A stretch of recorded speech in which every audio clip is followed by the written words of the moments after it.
les gars, aujourd'hui on va parler d'une série très emblématique en NBA, une série qui incarne The Last Dance, The Last Shot.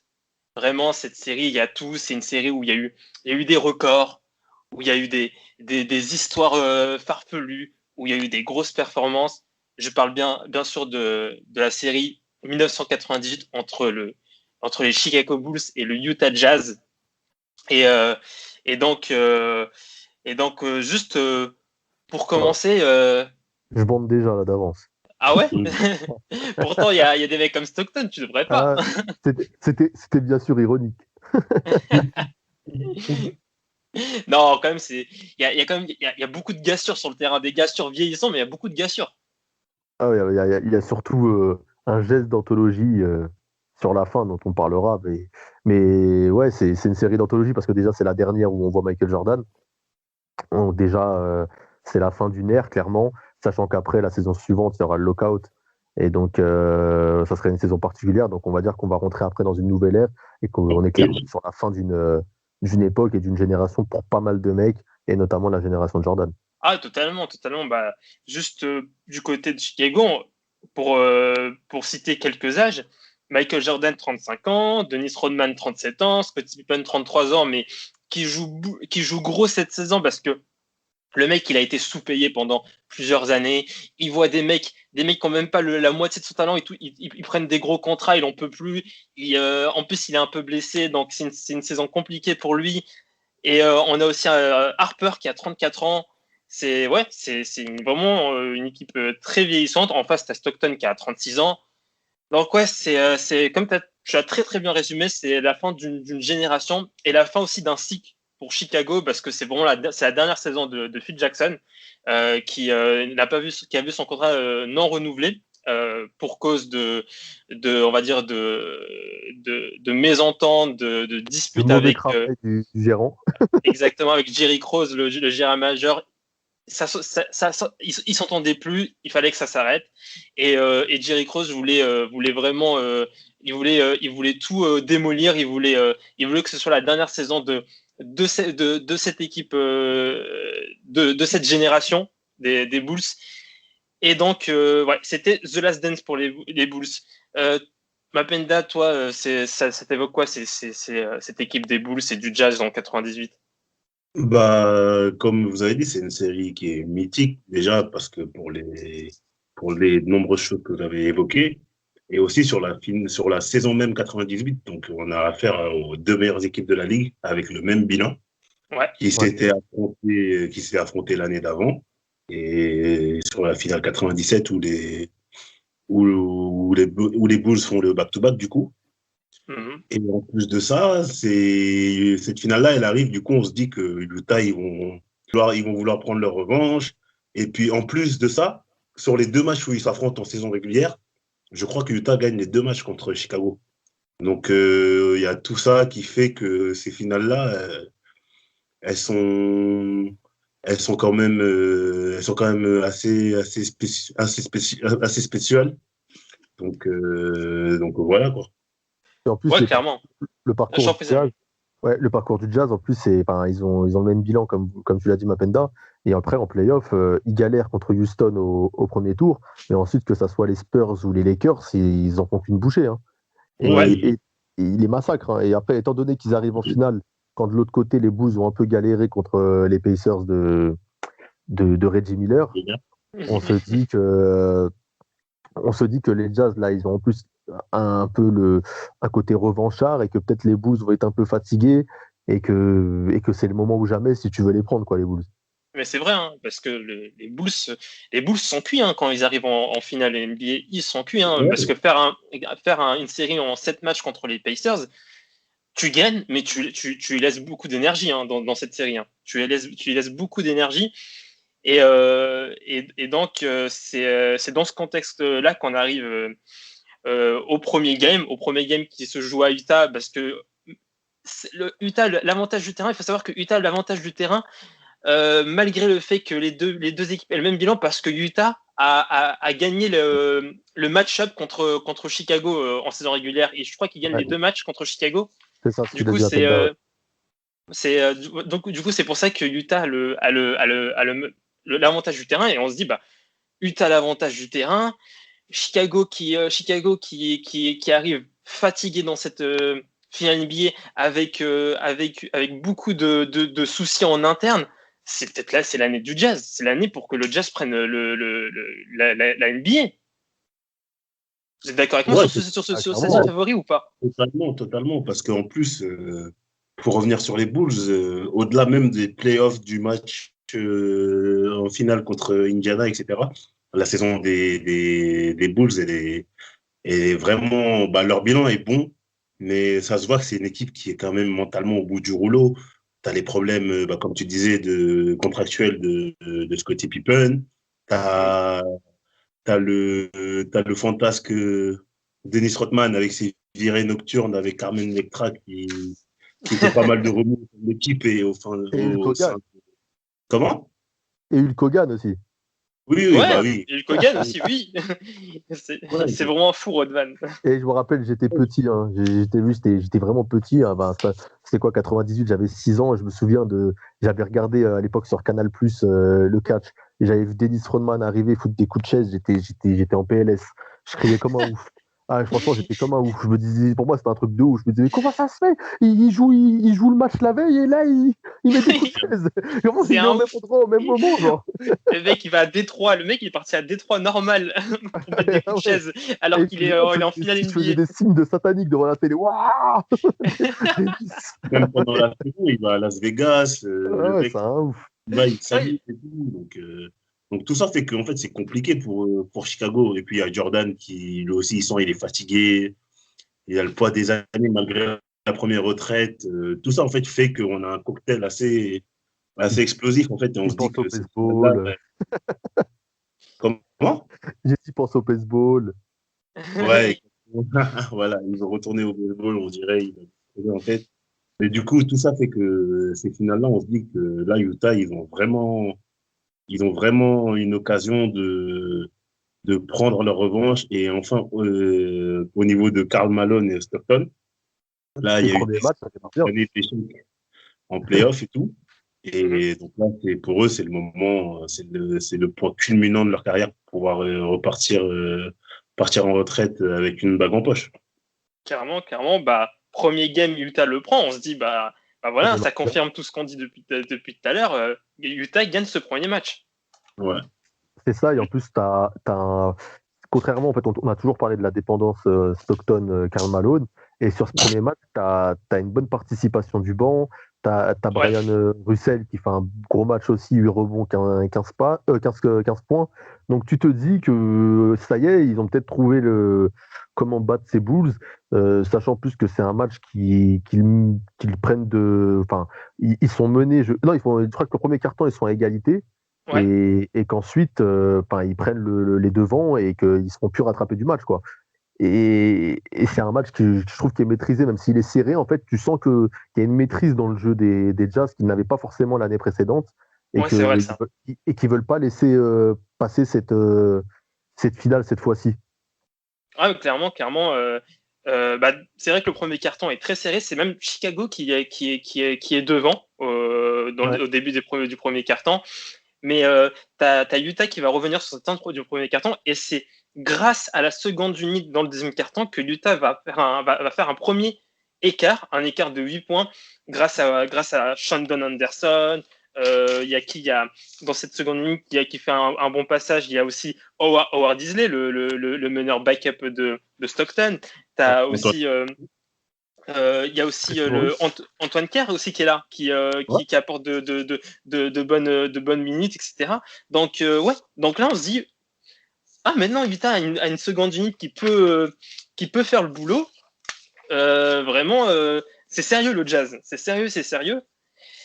Et pourtant ça va Chicago en champion, en cœur de champion, va toujours revenir, va même revenir dans les dernières minutes, alors qu'il y avait plus 7 pour le Jazz, va revenir grâce à entre autres Scottie Pippen.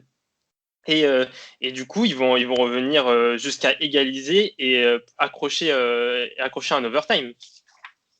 Ouais, Exactement. ils vont accrocher un overtime. Et c'est là que peut-être que tu vois que tu te dis que le Jazz a pris en maturité, justement, c'est parce que je pense que l'année d'avant, l'overtime, ils le perdent. Tu vois. Et C'est vrai, il y là, a moyen. ouais, et là, tu vois, Stockton prend les choses en main. Tu vois, je suis de bonne foi. Il prend les choses en main dans cet Et overtime oui, où il prend, je crois qu'il met 7 points sur les 9 des Jazz. Déjà, c'est un overtime où il n'y a que 9 à 6, hein. C'est quand même mhm. un Ouais. score serré, ça défend dur. Donc le gars, il prend toutes les possessions. Il met, bah, je crois que si je dis pas de bêtises, sur les 9 points des Jazz, il en met 7 et le point de Malone, c'est lui qui a la passe. Mais Donc il oui, est non, mais clairement sur tous les points de son équipe. c'est, on parle de clutchitude, on parle de Michael Jordan clutch, etc. Mais Stockton a été très très clutch dans ce match-là. Il a été très très bon dans les moments critiques de ce match. Et je pense que tu es d'accord aussi, Mapenda.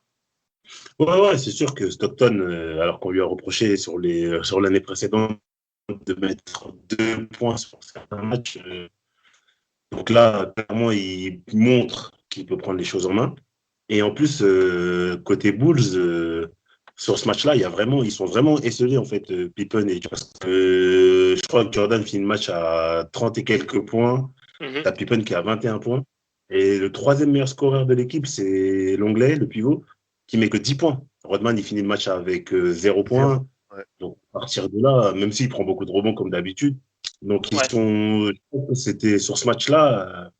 Si Jordan est un peu moins bien, je pense que quand même Utah mérite quand même sa victoire parce que ils ont, en dehors des deux, Pippen et Jordan, ils ont quand même bien contenu l'équipe des Bulls qui avait quand même certains shooters comme Dennis Rodman, Kukoc, etc. Mais ils ont quand même malgré ça réussi à limiter la casse au niveau du scoring.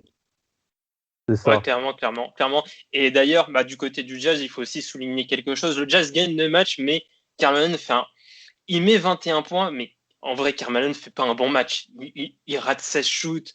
Euh, en plus, les shoots qu'il met, c'est des shoots c'est des shoots entre guillemets, je vais pas dire faciles, mais ce sont pas les shoots les plus compliqués au monde. Il rate Les tous shoots ses qu'il shoots. nous a dit, Ouais, et heureusement qu'il met des shoots qui rentrent deux jump shots quand c'est important, quand on est dans le quatrième carton et qu'on se rapproche de la fin, c'est là qu'il se réveille. Mais sinon, avant ça, c'est très très compliqué. Et on se dit que si le Jazz arrive à gagner alors que Karl Malone a fait je vais pas dire un mauvais match, mais n'a pas fait un bon match, bah, ça veut dire que le Jazz a quand même de la marge. Mais c'est bien que tu en parles justement, parce que c'est ça qui me. Moi, tu vois, le Game 2, qui justement, les Bulls, cœur de champion, tu vois, ils ont réveillé la bête. Michael Jordan, il fait un match stratosphérique. Et c'est là que je suis déçu, tu vois, justement, des leaders, on va dire, des Jazz. C'est que, tu vois, par exemple, sur ce Game 2, comme on l'a dit sur le Game 1, je trouve que le collectif s'était mis au niveau, tu vois. Ouais, Et Brian Russell fait encore un bon match. T'as un gros match de Hornacek qui plombe 20 points. T'as le banc encore, Shandon Anderson qui fait un bon match. Isley qui met 9 points aussi. Et au final, sur ce match-là, tu vois, Malone n'est pas encore flamboyant. Et Stockton, là, sur le coup, c'est lui qui est un peu en deçà. Et, clairement. et du coup, tu te dis qu'au final, ils avaient tous les ingrédients pour, et ça floppe un peu, sachant que sur ce Game 2, tu as Chicago qui mène jusqu'au troisième quart-temps. Au troisième quart-temps, tu as un réveil clair de Utah avec un troisième quart-temps d'Hornacek incroyable C'est vrai ça. qui réveille tout le monde. Et du coup, il réveille tout le monde, ça fait que ce match est serré. Du coup, pour le quatrième quart-temps, et au quatrième quart-temps, au quatrième carton, il n'y a plus de match, quoi. Il y a Jordan, il explose tout sur son passage et il montre que c'est lui le meilleur joueur du monde, quoi, clairement. Le mec, il est toujours le meilleur joueur du monde et c'est vrai que le Jazz sur le dernier carton a, Il se chie a eu complètement. du mal, beaucoup de mal. Mm. Comment? Il se chie dessus complètement. Pas Ouais, ça. mais c'est aussi Chicago. Chicago défend très très bien dans ce quatrième carton parce que j'ai les pourcentages par carton du Jazz là devant moi dans ce game. 50% au premier carton, 58 au deuxième, 50% au troisième et 27% au quatrième. On sent que quand même il y a le Chicago qui a peut-être mieux défendu sur ce quatrième carton, même si je pense qu'ils ont mieux défendu et aussi, bah, là, je vais parler de John Stockton. Pour moi, Karl Malone fait encore un mauvais match. Vraiment, c'est 5 Karl sur Malone, 16. il met 4 Sur- points en deuxième mi-temps. Malone. 4 points en deuxième mi-temps. Et un sur le dernier carton. Ouais, et un sur le Oui, dernier carton. alors que Rodman en met 2. Dennis Rodman, il revient de Las Vegas, il en met 2, il en met plus que lui. Mais c'est honteux, la deuxième mi-temps de Karl Malone, justement. Je comprends pas que dans un match comme ça, en plus, il faut le dire, Dennis Rodman, c'est une peste à l'intérieur, il rend fou, il est diabolique au rebond, tout ce qu'on veut. il a 37 ans. Mais il a 37 ans, et en plus, les Bulls, c'est pas une équipe qui, à l'intérieur, tu vois, avait masse de taille, c'était pas des monstres. T'es un mec, t'es Karl Malone, t'es censé bouffer l'intérieur des Bulls, Stockton est censé lui mettre la balle, il est censé les bouffer à l'intérieur, tu vois ce que je veux dire? Et au final, t'as l'impression qu'il se cache, 3 points au quatrième quart-temps, 1 point au dernier quart-temps et seulement 2 rebonds. Enfin, je trouve ça léger, mais léger à 1 point. Et après, à côté de ça, Stockton ne tente pas spécialement aussi de son côté. Et en fait, j'ai l'impression qu'ils se sont un peu liquéfiés face à la défense des Bulls, qui était certes solide. Mais enfin, je suis très déçu de Karl Malone et sur ce match-là, surtout plus que de Stockton, qui même si lui, c'est vrai, a été décevant, j'ai l'impression que Karl Malone s'est un peu planqué. Ça. Et ça me gêne un peu, tu vois. C'est exactement ça. Je voulais en venir à ça. Les deux ont été décevants, mais quand même, on peut y mettre une hiérarchie. Quand même, Malone a plus déçu que Stockton. Stockton, il a pas pris beaucoup de shoots, etc., mais ça reste, il a quand même des pourcentages convenables. Il a fait que 7 passes. Il nous habitue à plus de passes, mais Malone, c'est inadmissible. Mapenda, je pense que tu es d'accord sur ça. Ouais, c'est sûr, parce qu'en plus, comme vous l'avez dit, on a comment il s'appelle, Dennis Rodman vieillissant. Donc, il n'y a que lui, surtout, quoi. Il n'y a qu'à l'intérieur, les Bulls, c'était pas leur secteur. Hein. Les Bulls, c'était l'axe, la ligne arrière, à la rigueur. La ligne arrière, la ligne. En Jordan, en fait, vraiment. On a joué à Barclay, quoi, tu vois. Ouais, voilà, c'est ça. Et en plus de ça, pour défendre encore plus Stockton, Ron Harper, c'est un excellent défenseur. Bah oui. Oui, c'est vrai. Ron Harper, c'est un excellent défenseur. Donc, c'était plus difficile pour Stockton ne serait-ce que physiquement, de passer et pouvoir scorer sur Ron Harper, que Malone, qui lui, franchement, il avait un boulevard pour pouvoir au moins mettre 20 points avec des pourcentages plus que corrects, minimum, tu vois. T'as raison, Mapenda, c'est que Ron Harper, en plus, c'est un mec, genre, avant d'être aux Bulls, c'est un gars qui tourne à plus de 20 points par match. Hein. C'est un gars qui était leader de son équipe. Il vient aux Bulls, il met son ego de côté. Tu dis que c'est un super défenseur, c'est tout simplement un des meilleurs meneurs de la ligue aussi, hein, même s'il est vieillissant. Hein. C'est un tueur. C'est un tueur, c'est vrai. C'est vrai. Et en plus, je t'en prie, Mapenda, continue. Et ouais, du coup, juste pour conclure, on voit du coup, ils perdent le game 2 de 5 points. Le premier game, ils le gagnent de 3 points. Mais dans ces deux games-là, au final, quand c'est des matchs serrés, mais quand ça rentre dans le money time, quand tes deux meilleurs joueurs ils disparaissent au scoring, là, le premier game, ça passe. Mais contre Michael Jordan et Scottie Pippen, tu peux pas espérer quelque chose. Ouais, t'as pas le droit. Franchement, t'as pas le droit. Non, vraiment, t'as pas le droit. Totalement, t'as raison. Et en plus, t'as raison de mentionner Ron Harper parce que on rappellera que dans le premier game, là où Stockton a pu être clutch, c'est aussi parce que Phil Jackson a tardé à mettre Harper en défense sur Stockton. Il a laissé pendant un bon moment Steve Kerr. C'était Steve Kerr qui s'occupait en défense de Stockton. Et là, bon, il a compris qu'il fallait pas laisser Kerr sur Stockton. Et donc Harper a bien gêné Stockton dans les moments critiques. Et c'est aussi bien joué de la part de Phil Jackson. Et du coup, c'est Chicago reprend l'avantage du terrain. Hein, et du coup, on part à Chicago pour 3 matchs maintenant. La fessée. Là, le scandale. Là. Non, mais moi, je comprends pas ce match. Vraiment, je le comprends pas. Je comprends pas. 96 en finale NBA, quoi. Et moi, je pense que c'était les Clippers. C'était les Clippers. Ils ont mis les maillots du Jazz. Ils ont joué. C'était les Clippers. Ce qui est honteux, hein, parce qu'en fait, c'est même pas ça. Ce qui est honteux, c'est que à la mi-temps, ils ont mis 30 points. Le Jazz, donc c'est déjà catastrophique. Parce que premier quart-temps, il y a 14-17. Hein, 14-17 pour les Bulls, c'est serré. Tu te dis, OK, bon, comme d'hab. Deuxième quart-temps, 17-32. Ils se font marcher dessus complètement. Et ensuite, au troisième quart-temps, tu te dis, bon, peut-être qu'ils vont revenir avec un esprit revanchard ou quoi que ce soit. Non, ils se reprennent 23-14. Et au final, en quatrième quart-temps, ils mettent 9 points. C'est-à-dire qu'en deuxième mi-temps, ils ont mis 24 points en une mi-temps. Ouais, c'est honteux. Un point par en plus, minute. ouais, et c'est ça, un point par minute. Mais t'imagines, en plus, c'est un gamin là, qui écoute notre podcast qui suit le basket actuel. 24 points, c'est ce qu'ils mettent en 3 minutes là, au début du match. De ouf. Genre, Il hallucine, quoi.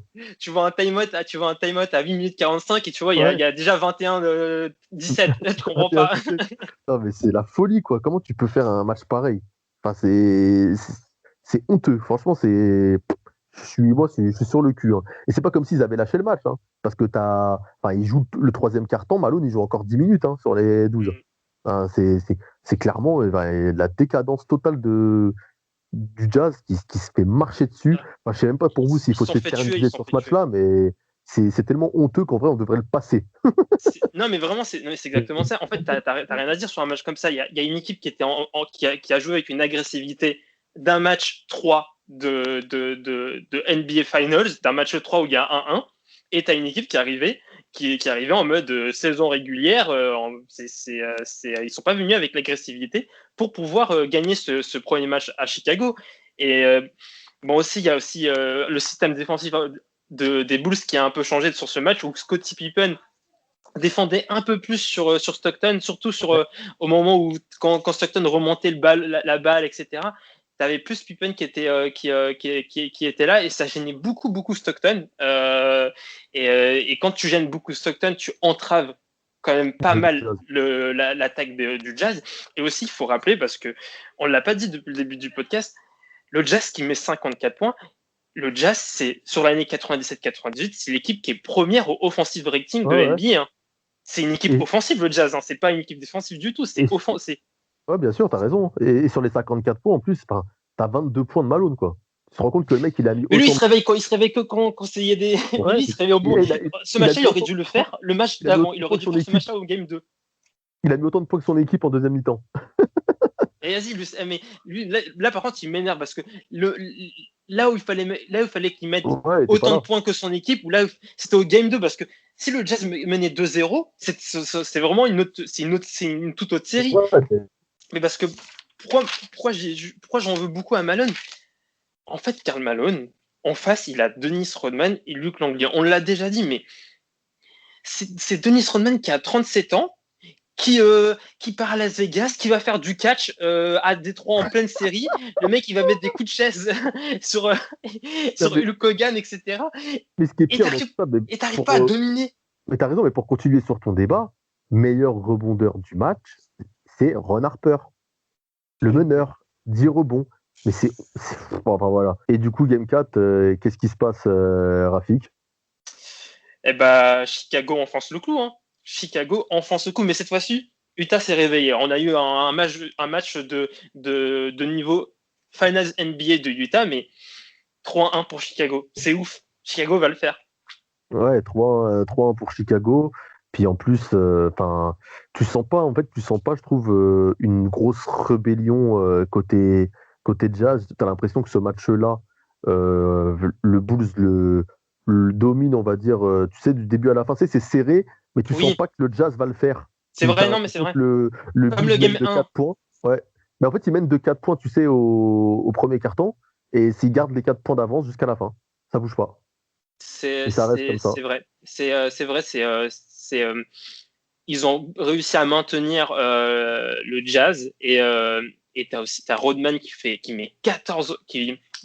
prend 14 rebonds dans ce match, qui met des lancers francs tellement importants à la fin, parce que là où Michael Jordan, Scottie Pippen rataient leur lancer, même Ron Harper, Rodman était une source de fiabilité au lancer franc, et vraiment, en fait, ce game 4, c'est le game après le match de catch là à Détroit. Et en plus, Rodman, il avait aussi séché l'entraînement. Il est parti faire du catch et il a séché l'entraînement et il met 6 points, 14 rebonds. Tu veux lui dire quoi? Au bout d'un moment, tu peux rien lui dire. Tu peux rien lui dire. Le mec, il sort un vrai match. Tu veux pas lui dire, ouais, mais qu'est-ce que tu as fait à Détroit? Pourquoi tu mets des coups de chaise sur les gens? On a besoin de toi. Le mec, il prend 14 rebonds. Tu peux rien lui dire. Et puis en plus, c'est qu'en plus de ça, il prend 14 rebonds, mais tu sais, t'as l'impression qu'il retrouve une jeunesse un peu. Parce il te met 6 points quand même. Donc, tu vois, il n'est pas non plus, absent offensivement. Et puis en plus, t'as l'impression que Karl il souffre. À chaque fois qu'il y a Rodman sur le terrain, tu sens Oui, qu'il est éprouvé. Il est éprouvé mentalement, le pauvre. totalement, parce que Malone, il met 21 points, mais en fait, on n'a pas ce sentiment qu'il domine le secteur intérieur. Il le domine pas. Il a mis 21 points, il a pris 14 rebonds, mais pour moi, c'est pas il domine pas. Il domine pas et Rodman le gêne beaucoup. Et en fait, pour moi, ça souligne et ça montre à quel point Rodman, en situation d'adversité, il élève toujours son niveau de jeu. Il est animé par l'adversité. Pour moi, il tient ça de sa période Pistons. Vraiment, et de mecs comme Isaiah Thomas, dont on parlera dans un autre podcast. Ce côté, je suis fort, je suis très fort quand il y a de l'adversité. Et ça, vraiment, c'est chapeau à lui. Vraiment, chapeau à Dennis Rodman, chapeau à sa série de playoffs, alors qu'il a 37 ans et qui fait le tour des États-Unis pour mettre des coups de chaise. Puis, comme on a tellement critiqué Karl Malone depuis le début de cette série, il a décidé de nous faire fermer nos bouches. Et game 5, stratosphérique. Le Karl Malone qu'on veut voir.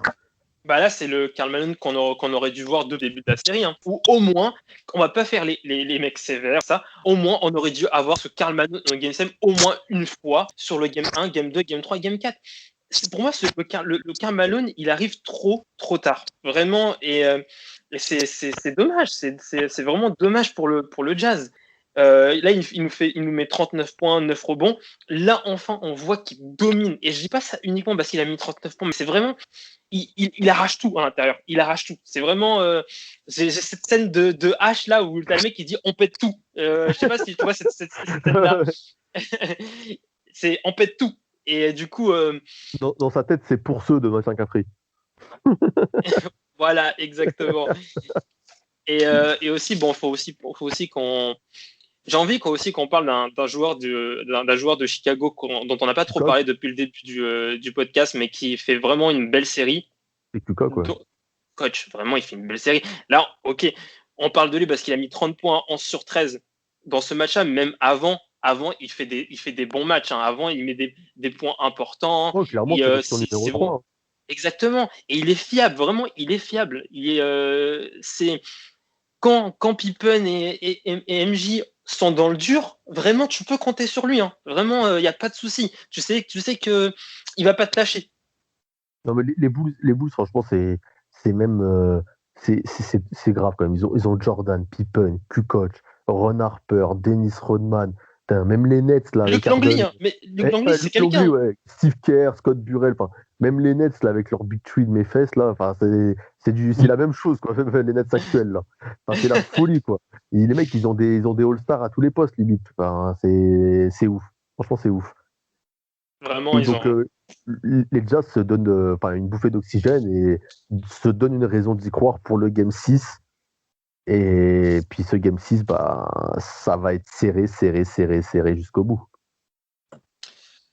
Bah ouais, ça va être serré jusqu'au bout. Déjà, tu te dis, bon, le Jazz, il y a 3-2, mais les deux derniers matchs, c'est à la maison. Donc tu te dis que il y a moyen. Il y a moyen. En plus, peut-être que le fait que Chicago n'ait pas conclu à la maison, ça a peut-être créé des petites tensions en interne, des petites frictions, parce que juste avant de revenir sur le Game 6, juste je refais un petit flashback dans le Game 5. L'ambiance du match pendant le Game 5, c'était une ambiance de fin de série. C'était une ambiance de ouais, c'est bon, on a gagné, on est les champions. T'avais des confettis, t'avais les lumières, ouais. T'avais la musique, la musique qui pour dire que c'était la fin. Même les interviews au proprio, c'est des interviews en mode pour vous, comment la deuxième mi-temps va se passer? C'était des interviews en mode à la fin de la saison, est-ce que vous voulez garder Pippen? Parce que si Pippen il part, comment on fait pour Michael Jordan et tout? Genre, en fait, c'était comme si la série elle était finie. Et non, ouais, c'est pas fini. C'est pas fini. Et du coup, Ouais, Penda. Je dis, ouais, ils ont fait comme si c'était déjà joué, quoi. Bah Ouais, c'est sûr. exactement. Mm. Exactement. Et c'est un péché d'orgueil, hein, mais les Bulls ont souvent ce péché d'orgueil un peu en finale, même contre, je trouve contre comment ça s'appelle, contre les Sonics, ils avaient eu ça Ouais, aussi, de prendre c'est un peu vrai. de haut leurs adversaires quand ils mènent, ou quand ils sont sûrs de gagner, et au final ils se prennent souvent une petite gifle, mais ça a le mérite de réveiller la bête, Jordan, La bête, la bête, c'est le monstre, genre, là, l'animal. c'est l'animal, l'énergumène. Ah ouais, un Uberlu, il est chiant. Ah, Il est il est chiant. chiant, ouais. Game 6, là, il arrive, il a dit, ok, très bien. Premier carton, on commence doucement. Allez, on met 8 points, tranquille. Deuxième carton, il en met 15. Non. Troisième carton, Mapenda, il en met 6. Et le quatrième carton, il a dit, bon, ok, allez, on arrête les conneries. Ouais, sur le quatrième carton, en fait, il prend les choses en main. En plus, sur ce match-là, Malone aussi, il confirme qu'il revient bien dans la série parce qu'il fait un match quand même plutôt propre. Le premier carton, il est à 100% au tir, il a 12 points et tout. Mais sur le dernier carton, ouais, mais Jordan, il a 16 points. Il fait 2 interceptions hyper importantes. Il provoque beaucoup de fautes. Il a beaucoup de lancers. Et là, bah, t'as the last shot sur le pauvre Brian Russell. Russell. Ouais. Ouais, qui mange ce qu'il mange, c'est trop. Ce qu'il mange, c'est trop. Bon, il y a Et faute ou pas? comment? Il y a faute ou pas? Pour moi, il n'y a pas faute. Pour moi, il n'y a pas Non, pour faute. moi Et non plus, il même, n'y a pas faute. tu peux pas siffler une faute comme ça à ce moment-là, avec la tension qu'il y a. Si l'arbitre il siffle ça, franchement, non, c'est contre l'esprit du jeu, tu vois, pour moi. Non, bien Et, sûr. et puis même, franchement, s'il le siffle, non, non, il pouvait pas le siffler cette faute-là. Il pouvait pas De siffler ouf. cette faute. Mais par Non, contre, la perte de balle au départ de Malone, là, enfin, ouais. Ouais. qu'il a des moufles. Et après, derrière, enfin, Jordan fait le geste qu'il faut. Mais en fait, c'est déjà, tu vois que ça craque mentalement et que le Jazz, en fait, c'est là que tu vois que le Jazz est en dessous. C'est des fautes, en fait, que quand tu as la chose que je trouve qui manque, en fait, à ce Jazz, c'est un manque d'agressivité. Tu vois, C'est ça. de soif de victoire. Là, c'est serré, tu as la possession. Enfin, tu peux pas te manger ce last shot. Tu vois ce que je veux dire? C'est Mm. trop, en fait. En fait, il n'y a que un alignement de petites erreurs qui fait que tu te manges ce shoot-là et que ça ne doit pas arriver. Et même toi, Stockton, sur ce match-là, je le trouve léger aussi. Tu sais, il n'y a pas l'agressivité qu'il pouvait avoir. On l'a souvent dit, même dans le podcast qu'on lui a consacré, que c'est un des meilleurs défenseurs de la ligue. Et sur toi, je le trouve pas même en défense hargneux, enfin, comme tu as l'habitude de le voir. Je trouve Ouais. ils ont ce manque d'agressivité et au final, ça se paye face à un Jordan à ce niveau-là. Tu peux pas avoir ce manque d'agressivité quand tu as un Jordan qui plante 45 points, qui met 16 points en quatrième quart-temps. Et, enfin, j'ai envie de dire pour la provocation qu'il est en mode Kobe, quoi. Mais Surtout que si tu regardes l'éval de Stockton, il a moins 13 d'éval. Donc ça veut dire Ouais, que moins c'est 13 plus en d'éval. équipe que pour lui. Donc sur un match où que tu perds au final d'un De peu. point, ouais, lui, il a moins 13 d'éval. Donc ça veut dire que c'était vraiment un poison pour son équipe sur ce match-là en plus. C'est ça. ouais, clairement, clairement. Clairement, mais moi, je pense qu'au Jazz, il manque un joueur qui donne cette énergie agressive, Ouais. qui donne cette envie de tuer l'adversaire, qui donne cette envie de dominer l'adversaire. Et je pense que Karl Malone et John Stockton ne l'avaient pas. Et il y avait personne dans cette équipe qui l'avait aussi. Et ça coûte cher quand il faut être, quand en face, tu as des joueurs endurcis par des épisodes contre les Bad Boys ou ou un ancien membre des Bad Boys. Si tu n'arrives pas à te mettre au même niveau d'agressivité, t'es cuit, tu te fais tuer. Ouais, c'est sûr. Mais en plus, tout à l'heure, Samuel, tu parlais de l'enchaînement des petites erreurs et tout.